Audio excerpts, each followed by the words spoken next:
Sumber yang luar biasa dan sudah hadir supaya nanti ada waktu untuk dialog. Jadi kita minta nanti kepada Bapak narasumber untuk memberikan paparan 15 menit. Jadi berempat 1 jam, nanti 1 jam lagi kita dialog. Mohon berkenan. Siap.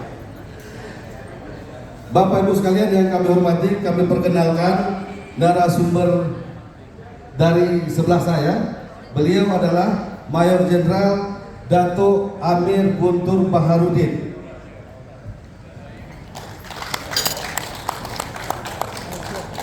Mayor Jenderal Purnawirawan kalau di Malaysia ditanya Malaysia. Jadi luar biasa tokoh Minang ini, beliau Mayor Jenderalnya di Malaysia. Sekali lagi tepuk tangan untuk beliau. Dan hadir khusus untuk kita. Yang kedua, narasumber kita saya perkenalkan Bapak Dr. Irama Dirja. Beliau Malang Melintang, lama berdinas di Bank Indonesia, kemudian aktif juga jadi narasumber baik di dalam negeri maupun luar negeri, berdomisili hari-hari di Yogyakarta. Beliau termasuk pakar ekonomi politik. Tepuk tangan sekali untuk beliau. Kemudian berikutnya narasumber yang paling muda, sering tampil di TV belakangan, Pangi Sarwi, Dr. Pangi Sarwi Caniago. Tepuk tangan untuk beliau. Kemudian yang paling ujung baju putih, masih bersuku Caniago, Kakanda Hasrul Caniago. Beliau wartawan senior sekaligus sejarawan. Beliau banyak tahu hal-hal yang tidak hanya tertulis tapi juga tersuruh dan disuruhkan. Beliau sangat tahu tentang itu. Jadi lengkap sudah narasumber kita pada sore ini. Maka untuk itu, untuk membuka sesi ini kita mohon berkenan memberikan paparan materi disepakati oleh narasumber senior Kanda Hasrul Caniago. Kepada Kanda waktu 15 menit kita persilakan.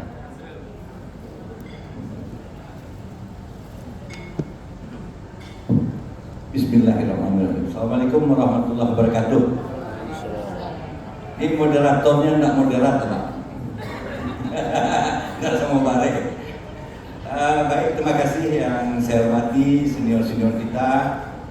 Topiknya sebenarnya berat nih. Yang paling pantas sebenarnya kalau bicara itu Pak Taufik, ya kan? Tapi mungkin beliau menyerahkan kalau ya lebih anoga ya. Apa topiknya tadi, moderator?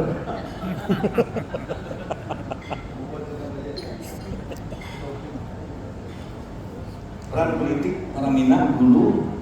Peran politik tokoh-tokoh Minangkabau dalam kancah politik nasional dan internasional dulu, kini, dan akan datang. Nah, itu kan berat sekali. Jadi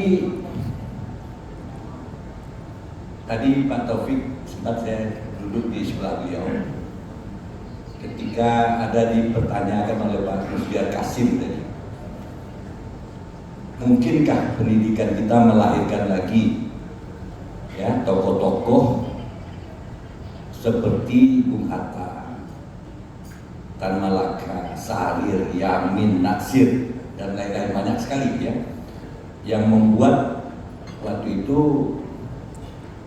ya Minangkabau itu sangat dominan di pentas nasional kita ya, awal kemerdekaan itu. Jadi Elizabeth Kraft dalam bukunya Asal Usul Elit Minangkabau Modern itu mengatakan pada awal kemerdekaan Republik ini sangat sedikit orang yang mempunyai kemampuan teknis untuk mengelola negara yang baru merdeka ini. Dan yang sangat sedikit itu sebagian besar berasal dari etnis Minangkabau. Peranan mereka di awal kemerdekaan Republik Indonesia ini sungguh tidak sepadan dengan jumlah mereka yang hanya kira-kira 30% dari populasi Indonesia. Begitu digambarkan peranan orang Minang di awal kemerdekaan. Saya meloncat sedikit, banyak orang-orang itu asal bersentuhan dengan pendidikan, dia jadi orang hebat pada zaman itu. Ya.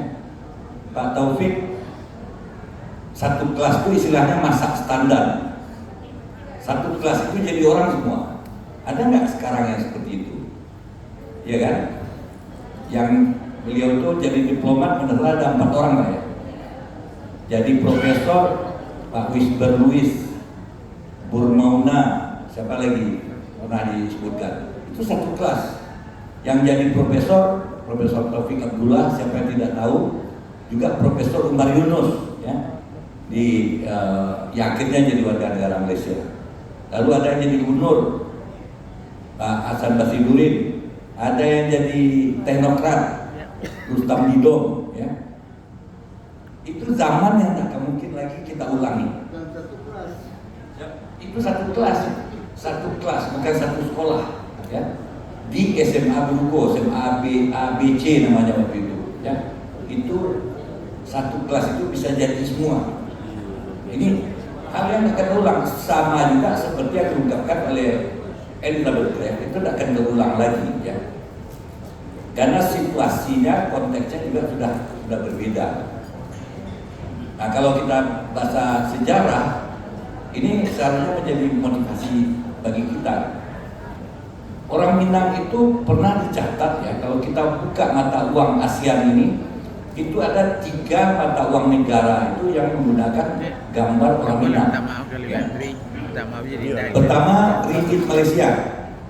Itu tidak seperti uang kita, semuanya itu gambarnya hanya Tuanku Abdul Rahman. Itu yang di Pertuan Agong Malaysia yang pertama, ya, Raja Negeri 9. Deta Saluanya itu asli Minang, namanya Deta Gantan Sudah, kalau sana sebut Selok, ya, atau Desta. Jadi mahkota Raja Malaysia itu lambang Minangkabau, simbol Minangkabau. Yang kedua, Tun Yusuf Isa, itu di semua uang ringgit Malaysia, uang dolar Singapura, itu gambarnya Tun Yusuf Isa, presiden pertama Republik Singapura, ya. Semua dolar Singapura, kecuali satu kemarin ini untuk peringatan pertempuran Bukit Candu, dimuatlah foto dalam uang $20 Adnan Saidi. Adnan Saidi itu orang Angke, orang Panamo Biaro, ya. Nah, pahlawan pertempuran waktu zaman Jepang, orang Minang juga. Jadi disimpangkan sedikit orang Minang. Kemudian uang rupiah, ya. Uang rupiah itu yang paling tinggi itu Soekarno-Hatta, ya, sampai sekarang. Jadi ada 3 orang Minang. Apakah sejarah seperti itu akan bisa diulang lagi dengan tokoh-tokoh yang lahir, ya, generasi belakangan? Rasanya sulit, ya. Sulit. Banyak hal mungkin bisa kita diskusikan tentang itu. Nah, tapi yang jelas, ya, memang di zaman awal kemerdekaan itu mereka adalah produk pendidikan dekade pertama, kedua, dan ketiga abad ke-20, ya. Itu mereka tidak satu sumber, tapi umumnya memulai pendidikannya di Sumatera Barat, di Minangkabau. Kecuali Sahrir, ya. Sahrir itu hanya masa kecil lahir di Padang Panjang, kemudian lebih banyak di Medan, kemudian AMS-nya di Bandung, ya. Tapi Pak Natsir Tan Malaka itu satu dari 2 yang direkomendasikan untuk melanjutkan sekolah ke Belanda, ya. Begitu hebatnya mereka. Satu lagi namanya Baginda Dahlan Abdullah. Nah, Baginda Dahlan Abdullah itu berasal dari keluarga kaya di Pariaman. Tapi Tan Malaka itu dari keluarga yang, ya, sederhana lah zaman itu. Tapi Horensma, kepala sekolahnya di Quick School Bukit Tinggi, datang ke Suliki membicarakan dengan engku-engku para pemuka Suliki. Bikinlah suatu dana supaya anak ini bisa sekolah ke Belanda. Sebagian nanti dia yang menjamin, pada direktur sekolahnya, begitu dia ingin melihat Tan Malaka itu bisa bersekolah ke Belanda. Akhirnya jadi kan semua, ya. Nah, demikian juga Pak Nasir. Sehingga pada awal revolusi itu kalau kita baca seri yang diterbitkan oleh Tempo, seri Bapak Pendiri Republik, ada 4 yang dijuluki sebagai Bapak Pendiri Republik. Bukan kita yang mengatakan, itu majalah Tempo berdasarkan riset penelitian mereka, lahirlah seri 4 buku. Siapa 4 Bapak Republik itu? Soekarno, Hatta, Sahrir, dan Malaka. Tidak ada yang lain. Tidak ada yang lain. 3 diantaranya orang Minang. Nah, kalau saya pakai ungkapan Pak Taufik, siapa orang Minang? Bertali darah, bertali adat, itu kata beliau kepada saya. Soekarno itu juga orang Minang, karena dia sudah bertali adat, beristrikan orang Minang itu. Jadi orang Minang semua itu yang berdiri Republik itu. Itu zaman itu yang tidak mungkin lagi kita ulang ya. Karena pada zaman itu pusat perhatian orang hanya kepada posisi-posisi pergerakan, pemimpin-pemimpin pergerakan ya, pemimpin negara. Belum ada lagi tokoh-tokoh yang lain yang diperhitungkan orang. Sekarang kan banyak sekali, luas sekali kan. Ada tokoh bisnis, miliarder, orang terkaya 100 Indonesia, ini segala macam. Banyak sekali tokoh itu sekarang, ya kan? Nah, pada zaman itu belum ada. Nah, kalau kita bicara NKRI, saya pernah membantah ya, Profesor Mahfud ketika setelah Pilpres sebelumnya, dia katakan bahwa Sumatera Barat itu dan beberapa provinsi lain termasuk provinsi garis keras. Tapi konotasinya seakan-akan itu agak membahayakan NKRI. Tapi kemarin dia minta ada pertemuan tertutup di sini, saya juga hadir. Saya ulangi lagi, dia sudah ralat. Maksud saya, orang Minang itu orang yang teguh memegang prinsip, kata Profesor Mahfud. Karena kalau dianggap membahayakan NKRI, ya garis keras itu, saya katakan yang mendirikan NKRI itu orang Minang. Banyak orang tidak tahu gitu. Kita itu menerima kedaulatan dalam bentuk negara serikat, Republik Indonesia Serikat ya. Itu 15 negara bagian, walaupun yang terpenting dan terbesar itu adalah RI dan 16 dan 15 yang lainnya ya kan. Nah, siapa yang membandingkan itu? Itu dilakukan oleh orang-orang Minang secara sadar. Kita baca misalnya buku Delia Ranul yang jarang dibaca orang, ini sejarah Parlemen Indonesia 1945-1950. Di situ sangat jelas orang Minang itu dengan sadar ya, dia tahu tidak bisa menerima negara serikat itu, sehingga ada perdebatan keras di dalam KNIM waktu itu untuk menerima. Belanda sudah menerima, Parlemen Belanda sudah menerima hasil KMB, tapi Parlemen Indonesia tidak, belum mau gitu. Itu orang Minang yang berperan akhirnya. Karena kalau tidak diterima hasil KMB, berarti mempermalukan Bung Hatta sebagai ketua delegasi. Karena itu bermufakatlah mereka, ya. Saat ketua KNIM, Pak Nasir sebagai ketua fraksi Masumi, ya. Dr. Halim sebagai badan pekerja, dan beberapa yang lain itu mengatakan ini harus kita perjuangkan. Masa kita permalukan Hatta di depan apa? Akhirnya memang berhasil diloloskan dengan suara 160 sekian lawan 32. Tapi ketika kabinet Halim dibentuk dengan Asad sebagai presiden, PJ, pemangku jabatan presiden, kalau belakangan ditulis sementara, dalam SK-nya tidak ada sementara, itu pemangku jabatan presiden, tidak ada sementara. Ditunjuk Halim sebagai Perdana Menteri, program pertamanya adalah mengembalikan negara kesatuan dari 9 program itu. Dan itu ditawari oleh Bung Hatta, Pak Nasir menjadi Menteri Penerangan lagi, ya, di dalam kabinet RIS, Perdana Menterinya adalah Bung Hatta, kabinet RI Perdana Menterinya adalah Halim.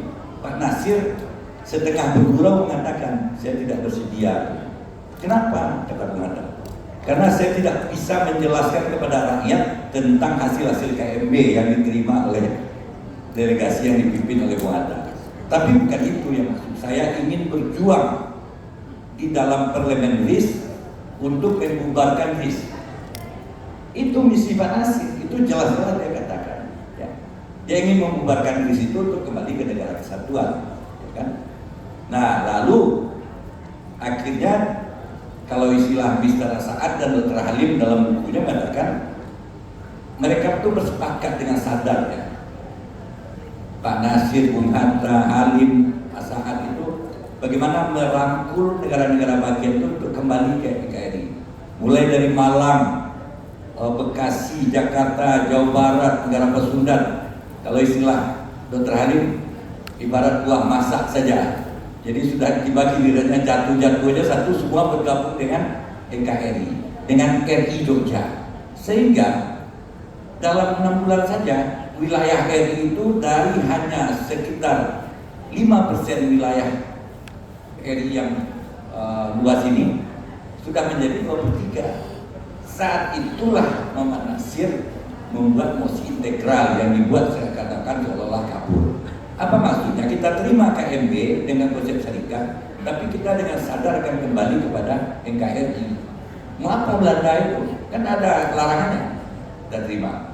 Dan akhirnya mosi integral Nasir tanggal 3 April 19 Mei sudah ada kesepakatan antara RIS dan RI. Yang menandatangani siapa? Muhammad Hatta, Perdana Menteri RIS, Dr. Halim, Perdana Menteri RI. Ya, kesepakatan kembali ke NKRI, Kepala Negara Kesatuan. Jadi jangan dibilang orang Minang itu mungkin akan terakhir keluar dari negara kesatuan, saya bilang, karena mereka yang membangun. Ada tanda tangannya itu, ada di arsip nasional ada itu. Sekarang orang melupakan itu. Sama ketika misalnya ditanyakan hari TNI tanggal 5 Oktober, siapa maklumatnya yang menandatangani? Itu perintah Hatta, perintah Bung Hatta, hari apa itu, hari TNI itu. Tapi orang hanya menyebut itu hari TNI. Apa yang ingin saya katakan seperti itu? Kenapa mereka itu menonjol? Karena di awal itu mereka sudah punya visi, pandangan, konsep yang jelas tentang negara ini. Nah sekarang kita kan nggak punya lagi orang-orang seperti itu. Ada nggak yang punya konsep jelas? Kita nggak setuju sistem atau konsep seperti sekarang. Ada nggak yang punya alternatif yang bisa menawarkan? Nggak ada. Dulu itu orang-orang itu menghormati, berperan, dan akhirnya diikuti karena memang mereka punya visi, konsep, dan langkah-langkah yang jelas. Gitu. Jadi bukan bisa kita sederhanakan seperti dikatakan pelajar pendidikan. Jadi nasisnya tidak memungkinkan, bukan itu, ya kan? Nah itu juga yang terjadi. Misalnya ketika pemilihan, kenapa Raja Negeri Sembilan itu yang jadi yang pertama jadi yang di Pertuan Agung Malaysia? Karena dialah yang paling tinggi pendidikannya, ya kan? Iya Pak Firdausya. Tunku Abdul Rahman itu orang yang pernah bersekolah di Inggris, ya. Yang lain itu raja-raja itu pendidikannya tradisional saja. Jadi akhirnya orang memang kualitas juga yang menentukan, bukan karena kekuatan one man one food-nya, suara Negeri Sembilan atau negara bagian besar, tidak. Karena raja-raja yang lain itu mengakui memang Raja Negeri Sembilan itu yang kualitas pendidikannya, visinya tentang negara segala macam itu sangat kuat. Saya kira itu yang kurang sekarang pendidikan kita, melahirkan orang-orang yang mempunyai visi, konsep, ya, keyakinan dan kemampuan, ya, kemauan untuk menjalankannya. Nah kalau dari segi kuantitas, menurut saya sampai sekarang pun masih hebat orang Minang ini, masih menonjol tokoh-tokoh kita, ya kan? Jadi hanya satu-satunya provinsi di Indonesia ini yang 4 gubernurnya pernah jadi menteri. Nah, kalau kita anggap itu sudah promosi, ya. Gubernur jadi gubernur di Sumatera Barat bisa menjadi menteri itu 4. Tidak satu pun provinsi lain yang pernah mengalami itu, ya. Jawa Tengah hanya 2 kali, Suparjo Rutam dan Mardianto, ya. Sumatera Barat itu, ya, 4 kali gubernurnya menjadi menteri. Pak Harun, Pak Azwar Anas, Pak Sam Sidurin, Pak Gamawan Fauzi. Tidak ada provinsi lain, ya, yang seperti itu. Sehingga pernah ada joke, pernah diceritakan oleh Pak Harun ke saya dulu, Pak Azwar, dengan Pak Azwar, ya. Pak Harun sudah ada menteri, Pak Azwar. Orang Sumatera Utara protes ke Panggabean. Panggabean itu Panglima TNI yang paling lama, Panglima ABRI namanya, dan paling dekat dengan Pak Harto, paling dipercaya Pak Harto. Lalu orang Sumut, opung, ini bagaimana? Sumatera Barat habis jadi gubernur, jadi menteri. Dan sudah 2 kali gubernurnya. Kita kalau Sumatera Barat tidak ada. Apa jawab Panggabean? Ya, Sumatera Barat itu orangnya baik-baik, tidak ada maling. Di sini maling semua di Sumatera Utara. Itu jawab Panggabean. Itu jawabnya benar apa tidak? Tapi adalah ya, moral kita mungkin lebih baik daripada para pemimpin kita.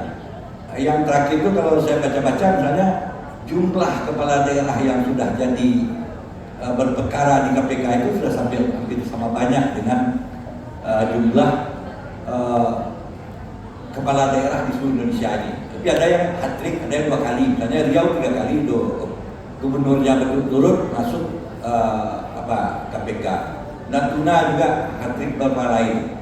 Tapi Sumatera Barat relatif ya, relatif masih karena masyarakatnya masih menjaga. Kalau istilah Pak Gamawan di Sumatera Barat kan bisa macam-macam ada. Batu kasus 42 itu komentar kawan dulu. Baik, dari ya. Karena apa? Banyak waktunya ya. Jadi kontrol masyarakat masih berjalan untuk melahirkan kebersihan moral pemimpin. Satu lagi ingin saya katakan faktanya, kalau dari segi jumlah ya, zaman Orde Baru, saya minta 2 menit lagi, itu sangat sedikit orang Minang yang menjadi anggota DPR RI dari luar Minang. Nah, karena waktu itu dominan Golkar, itu programnya putra daerah, walaupun tinggalnya di Jakarta, tapi putra daerah dari Riau. Itu sangat sedikit, hanya 2 atau paling banyak 3 orang. Saya bisa ada punya catatannya yang pernah orang Minang dari luar Sumatera Barat menjadi anggota DPR. Tapi setelah reformasi itu banyak sekali ya. Dalam DPR RI tahun 2014-2019 itu ada bukunya yang ditulis oleh Kompas. Itu ada 22 orang Minang dari luar Sumatera Barat. Sementara dari Minang sendiri hanya 14, ya kan? Nah, yang sekarang ini itu adalah satu disertasi dari anak kita, ya, dosen di Babel, tingkat kepedulian caleg orang Minang di luar Sumatera Barat ya. Itu dia disertasinya di UNPAD ya, Noverna Hidayat namanya. Saya melihat itu pantas jadi buku ya, diterbitkan jadi buku.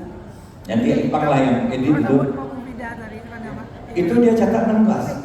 Jadi anggota DPR dari luar Sumatera Barat ya, orang Minang itu lebih banyak dari Sumatera Barat sendiri.